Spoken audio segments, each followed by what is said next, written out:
Bismillahirrahmanirrahim. Assalamualaikum warahmatullahi wabarakatuh. Sobahul khair ayuhat tolabah. Kaifa halukum? Selamat pagi ananda ustadz semuanya yang sedang belajar di rumah. Alhamdulillah hari ini kembali lagi kita bisa belajar bersama pada pelajaran akidah akhlak. Pada pertemuan minggu sebelumnya kita sudah sama-sama belajar tentang sifat-sifat wajib Allah, yaitu sifat nafsiyah. Pada hari ini kita akan melanjutkan pelajaran kita akan masuk ke materi sifat salbiyah. Oleh karena itu silahkan disimak video ini agar antum semuanya dapat memahaminya dengan baik. Sebelumnya marilah kita mulai dengan bersama membaca basmalah. Bismillahirrahmanirrahim. Sifat salbiyah. Sifat salbiyah adalah sifat yang membersihkan atau mensucikan Allah dari sifat-sifat yang tidak pantas baginya. Sifat-sifat itu meliputi yang pertama adalah qidam atau dahulu. Qidam artinya dahulu, maksudnya tidak berawal. Allah itu bersifat qidam, artinya keberadaan Allah itu ada sejak dahulu, sejak semula, dan tidak ada sesuatu apapun. Jadi Allah itu sudah ada sejak sebelum semuanya ada. Sebelum langit ada, sebelum bumi ada, Allah sudah ada. Artinya Allah mempunyai sifat terdahulu, sifat qidam.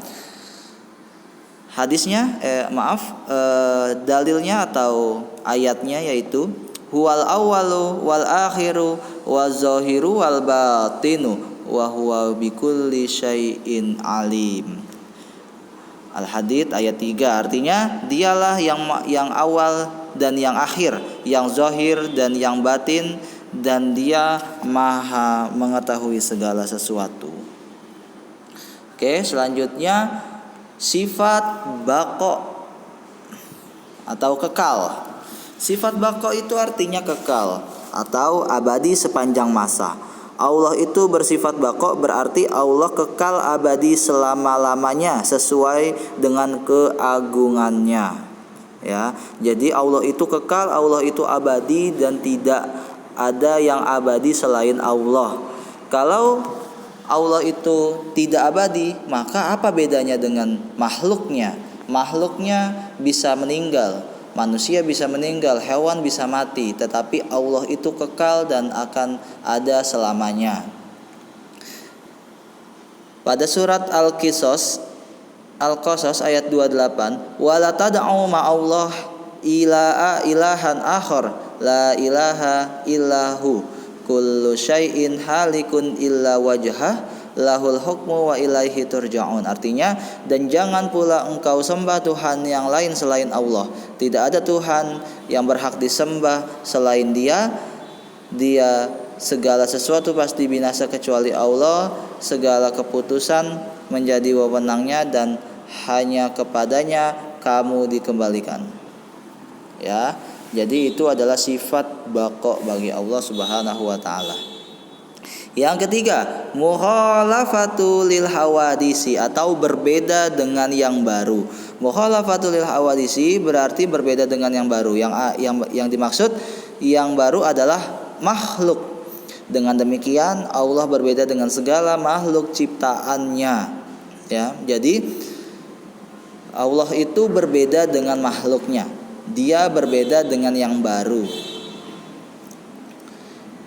Pada firman Allah pada surat Asy-Syura ayat 42, Fatirus samawati wal ard ja'ala lakum min anfusikum azwajan wa minal an'ami azwajan yazra'ukum fihi laisa kamitslihi syai'un wa huwas samiul basir. Yang artinya Allah pencipta langit dan bumi. Dia menjadikan bagi kamu pasangan-pasangan yang dari jenis kamu sendiri, dan dari jenis hewan ternak pasangan-pasangan juga. Dijadikannya kamu berkembang biak dengan jalan itu, tidak ada seorang pun yang serupa dengannya, dan Dia yang maha mendengar dan maha melihat. Jadi Allah menciptakan manusia, Allah menciptakan hewan, dan Allah itu berbeda dengan makhluk ciptaannya. Mukhalafatul hawadisi, berbeda dengan yang baru. Allah adalah Tuhan yang maha mendengar, maha melihat dengan segala kebesaran dan keagungannya. Dan dia berbeda dengan makhluknya meliputi sifat dan perbuatan. Fahimtum? Oke. Selanjutnya yaitu sifat qiyamuhu binafsihi, berdiri dengan sendirinya. Allah itu berdiri dengan sendirinya, tidak ada yang menciptakan ya, dan tidak ada makhluk yang hidup sebelum adanya Allah. Qiyamuhu binafsihi berarti berdiri dengan sendirinya, tidak memerlukan bantuan pihak lain di alam semesta. Ya. Karena apa? Karena Allah itu maha kuasa. Allah yang menciptakan kita, ya. Allah yang membuat kita hidup. Allah maha berkuasa di atas segalanya, dan Allah tidak memerlukan sesuatu apapun yang ada berdiri dengan sendirinya. Ya, Allah itu berdiri dengan sendirinya. Bantuan hanya diperlukan oleh yang lemah, sedangkan Allah maha kuasa. Ia sempurna dari segala kekurangan. Ayatnya, ya ayuhan nas antum al-fuqara ilallah wallahu huwal ghaniyyul hamid, yang artinya wahai manusia, kamulah yang memerlukan Allah dan Allah dialah yang maha kaya, tidak memerlukan sesuatu, maha terpuji. Fatir ayat 15. Jadi Allah itu tidak memerlukan sesuatu, dia maha kuasa dan dia berdiri dengan sendirinya. Oke, yang terakhir adalah sifat wahdaniyah, yaitu sifat esa. Apa itu esa? Yaitu tunggal, satu dan tiada duanya. Allah bersifat wahdaniyah karena dia zat yang esa, tunggal, tidak ada duanya. Sebagaimana kita ketahui, la ilaha illallah, tiada Tuhan selain Allah, hanya satu, hanya Allah Tuhan kita, Tuhan semesta alam. Jika ada Tuhan selain Allah, maka bisa dibayangkan dunia ini akan hancur, ya. Allah itu hanya satu. Tiada Tuhan selain Allah yang berkuasa di atas langit dan di bumi kita. Ayatnya, laukana fihi ma ilahatun illallah la fasadata fasubhanallah rabbil arsy amma yasifun. Sekiranya ada di langit dan bumi Tuhan-Tuhan selain Allah, tentunya keduanya ia telah rusak binasa. Jadi bumi itu akan hancur ketika Allah itu ada dua misalkan, ya. Tapi Allah yang berkuasa di atas segalanya itu hanya satu, yaitu bersifat wahdaniyah, bersifat esa, tiada Tuhan selain Allah. Allah maha suci yang mempunyai arsy daripada apa yang mereka sifatkan.